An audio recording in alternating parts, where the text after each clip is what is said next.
Hello, hello, hello, and welcome back to Creative Melody. I am Anthony Frazer, and this is Marlene Marvelous. And we are here for another video. We are about to be on a Britney Spears adventure, y'all. The first album that we're going to go ahead and review from Britney Spears, just in time for the Halloween season, is going to be the album that was released this month on October 25th. And it is Blackout. Blackout, the pop Bible of all motherfucking albums, okay? I mean, this album is absolutely the best. It's one of Britney's, actually it's Britney's only album that was inducted into the Rock and Roll Hall of Fame. It is also her, I think, shortest album to date. Really? No, just kidding. That was actually Baby One More Time. Oh, okay. No, this is, if you're including bonus tracks, this is the shortest album to date. This is also the album with the least amount of music videos. This is also the album with the least amount of singles. Actually, no, she got beat out on the singles part of it and music videos from Britney Jean. Britney Jean has only 2. But yeah, so this one has like no promotion, hardly anything was ever done for it. Britney only performed at the VMAs, and we know how iconic that was, okay? Hello. But there's a lot of different versions of the CDs, the cassettes, and the vinyl. So we're going to go ahead and unbox them with you guys, and then we're going to go ahead and review the album, watch the music videos, watch some live performances, and then we are going to get into it. So, without further ado, here we go.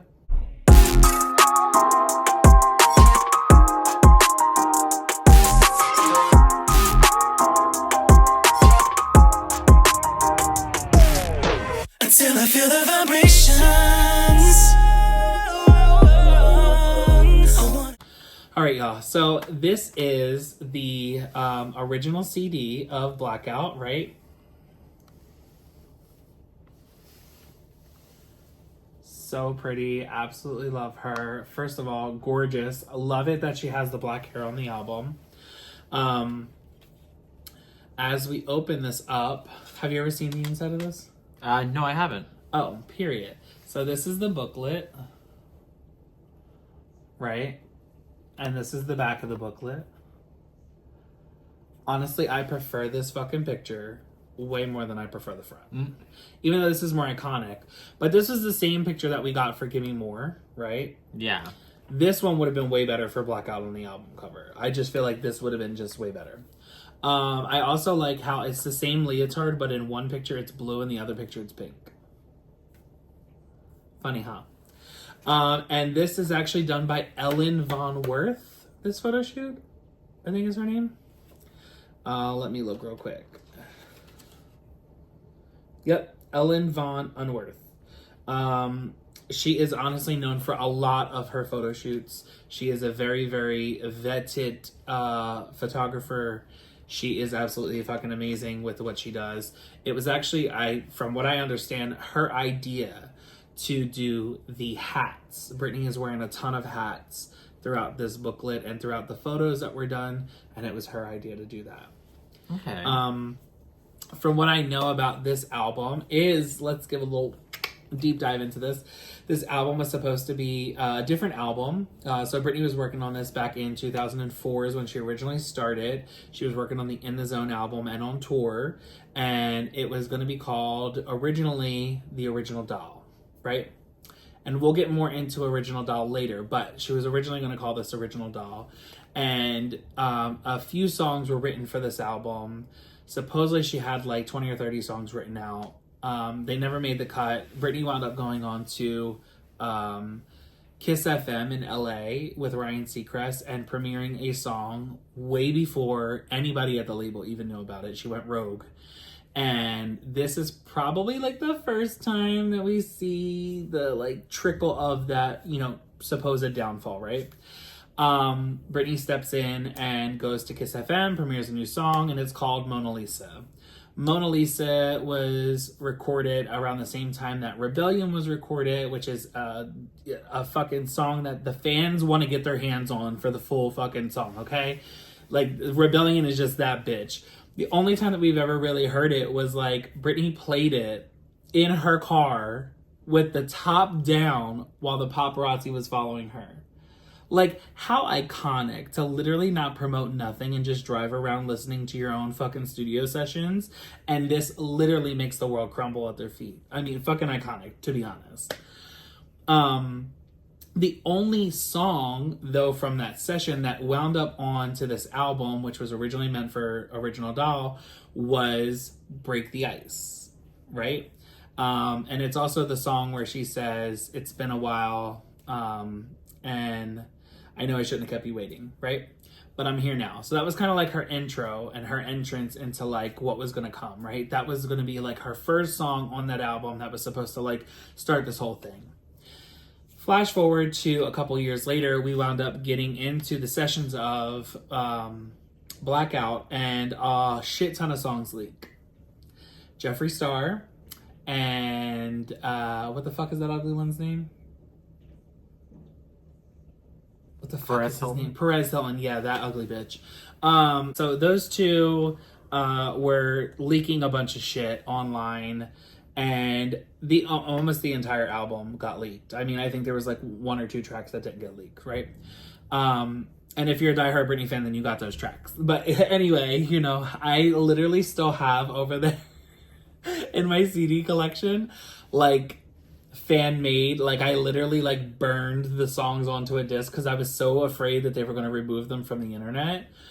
But yeah, so I burned them onto a disc, and then I like wrote them down on like literally a fucking piece of composition book paper, wrote down the track list, and like popped it in the back of a fucking jewel case.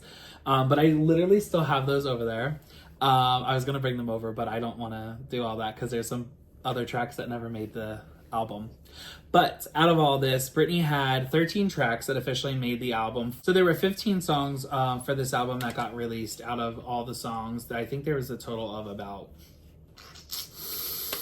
I want to say there was about like 60 songs that she did for this album. This is also the album that Britney recorded, or was said to record, certain songs for this album. One of them being Telephone by Lady Gaga. I also heard that Britney was also offered another song by Lady Gaga, Dance in the Dark, which she was supposed to feature on and never actually got featured on. Which, honestly, that fucking song would have been iconic with Britney Spears on it. Oh yeah, definitely. Like, girl. But we never got it anyway. We did obviously get Britney's leaked version of Telephone, which I think sounds absolutely amazing. I really wish Britney would have cut it. But obviously, what fans know about it is that it wasn't necessarily told, no, they don't want it for the album. They were just said that it didn't make the cut because the album was already sent to the label to be produced onto the CD, right? Britney was also given a song from Neo. She was given a couple of them. One of them was called Impossible. Another one was called Flaws and All, which is a song that Beyonce wound up getting. There's another song called Umbrella. I don't know if anybody knows that song, but it's like by this artist named Rihanna. That went on to be a massive fucking successful hit. Yeah, so there was a lot of songs that were meant for this album, and Britney didn't get them either in time, or she just said no because they didn't fit the rest of the album. She worked as the executive producer on the album, and she also worked very, very closely with Dinja. Now, I don't want to give out all the information just on this video, but that's just a little tidbit. I have all the knowledge up here, bitch. Let's hope I don't give it amnesia. But this album, yep, that's the booklet, right? Here is the opening. So these are shots from Gimme More. And now, not only are you getting the shots from the music video, but you're also getting some of the liner notes as well from the first 2 singles, which are also the first 2 tracks on the album, Gimme More and Piece of Me. Let me just tell you something right now. I was not happy as a fan with this music video when it first came out. Britney worked with a kind of like a nobody, videographer. She really didn't have a budget for this album.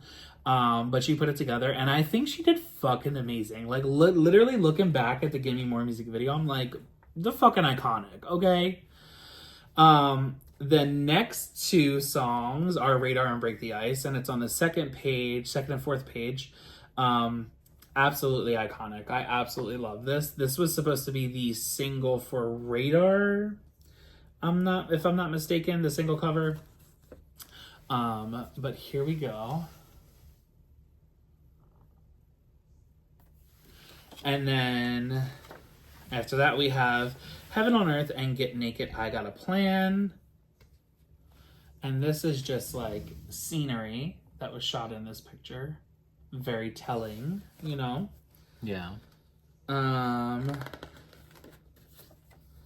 These photos are absolutely iconic. Britney in the confessional. It's given very Madonna, okay? It's given Madonna. She's outside the confessional telling her sins, and then she's inside the motherfucking booth with the priest. Tell me about it, girl. And this is for Freak Show and Toy Soldier on here.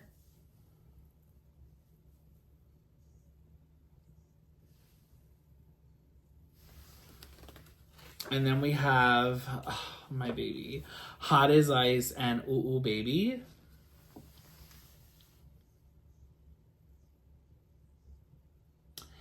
Now, let me tell you a little bit of something, but supposedly, listen. Now, this is just hearsay, right? Talk amongst the fans. But supposedly this picture, this photo right here, was also supposed to be the cover for Telephone. Telephone was supposed to be a single. Because she did record it. But anyway. And then this right here, Perfect Lover and Why Should I Be Sad? It is all the tabloids talking all the shit about Britney. Yeah, she went ahead and had all that. Now listen, I am a bad fan because I actually had all those tabloids. I actually have them in a binder in like plastic sleeves. I literally ripped them all apart and made them into that. And some of them I still have them in full magazine. But anyway, this is the end of the booklet here. And these photos are iconic as well. Britney had this huge flower on the side of her head here. Absolutely love this dress. This dress kind of gives like a nod back to 2001 Britney outfit from the VMAs where she did I'm a Slave for You, but she wore like the black lace outfit. I absolutely love this hat, this little beret. It's so cute. But yeah. Cute booklet. And then that's the back again, which I think is the better photo that should have been used. And then let's go ahead and take a look at the CD itself. So the CD itself, now this is what the fuck I'm talking about when I say artwork on an album. Okay, bitches? So pay attention. Now I do have a protective sleeve on the album, which is going to be this little orange thing that's on the side. But this is the album cover. Absolutely iconic. Love the black and the white and the red. Well, really the black and silver and red. And then the yellow writing. On here it's white writing. But on the album itself, it was more like a cream yellow. And then here is the back of the album. Now, this is the standard US edition of the album. This is also what they got in the UK.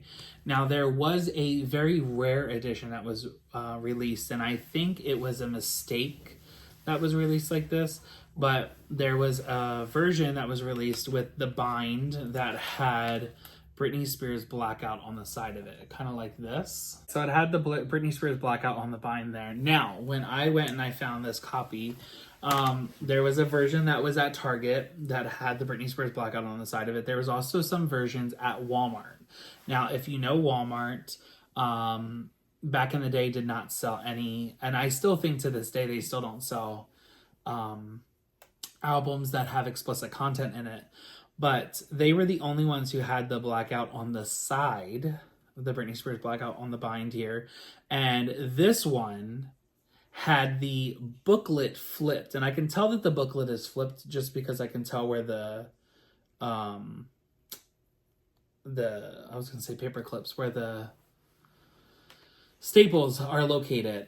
But yeah, so this is the cover on this one with the bind that's different. This is the only time that I've ever found this like this. I will never open this. I literally took the wrapper off because it got destroyed when I was moving, but I still have this on the top because I will not take it off. Literally will not. I'm like, ugh, Jesus. Still the same tape from 2007. But anyway, yeah, so these are the different albums. This is the rare one. This is the official. Now, most of the other albums that were leaked with the bind like this have the same cover as the standard. So just so you know, they don't have this cover. This is just like a mistake. How do you feel about the pictures? I mean, did you see anything in there that was like interesting that you liked? Oh yeah, no, I absolutely love it. I love the conventional part. I love the photos at the end, that look. At the end. Yeah, no. With the wet hair. Yeah. Yes. And the flower. Yeah. No, I loved it. That's the Why Should I Be Sad cover when the fans created their own covers for each of the singles. We did that for Why Should I Be Sad. Got it. But yeah. I absolutely love this album. It's literally my favorite. I even love all the photos inside of it. I feel like for someone who was going through so much turmoil in her life professionally and personally, like, and then also, you know, not having that big of a budget, like, she really took the time to just still give some quality. Yeah. Because there's artists out here today who don't even give this. True. They just give a QR code on the inside of their book. So, yeah. Calling you out. Anyway, that's it for our video today. We hope that you will check us out in the next video. Be sure to like, comment, and subscribe, and hit that notification button for all future videos.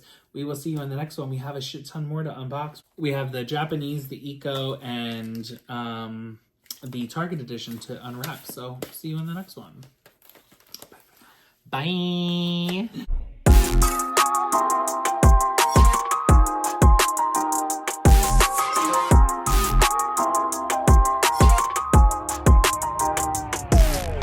Until I feel the vibrations. Hey guys, thanks for watching our video. Be sure to keep watching. There's plenty more videos to go through. Plenty more. Go check it out right now.